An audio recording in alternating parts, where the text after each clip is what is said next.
The state of Texas is paying more than $3 billion this year for its prison system, the largest chunk of that money going towards keeping offenders locked up. The bipartisan Texas Smart on Crime Coalition recently surveyed GOP primary voters to get their take on what should change with the state's criminal justice system. KXAN's Steffi Lee reports 91% support more job training for people in jail or prison.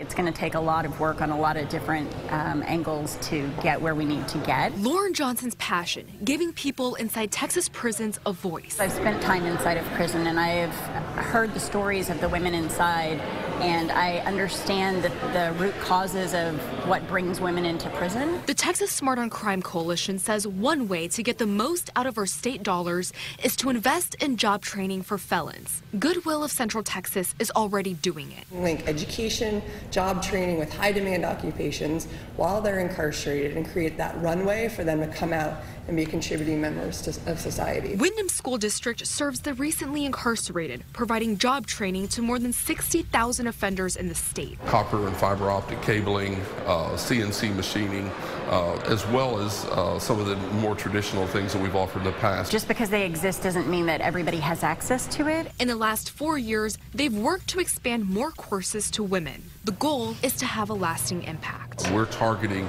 those in salaries of $12 to $18 an hour for all of our training, because we just don't feel like somebody making minimum wage and having a mark such as a felony conviction against them is really practical. You can't put your family back together on minimum wage. Steffi Lee, KXAN News.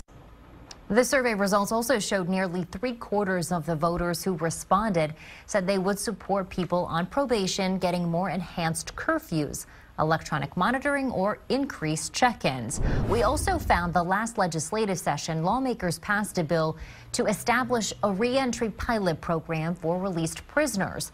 It starts in the fall of 2019. The Texas Department of Criminal Justice would work with different groups to establish the job and education training programs. Right now, there's no funding set aside for it, though. It's something lawmakers will likely discuss next year.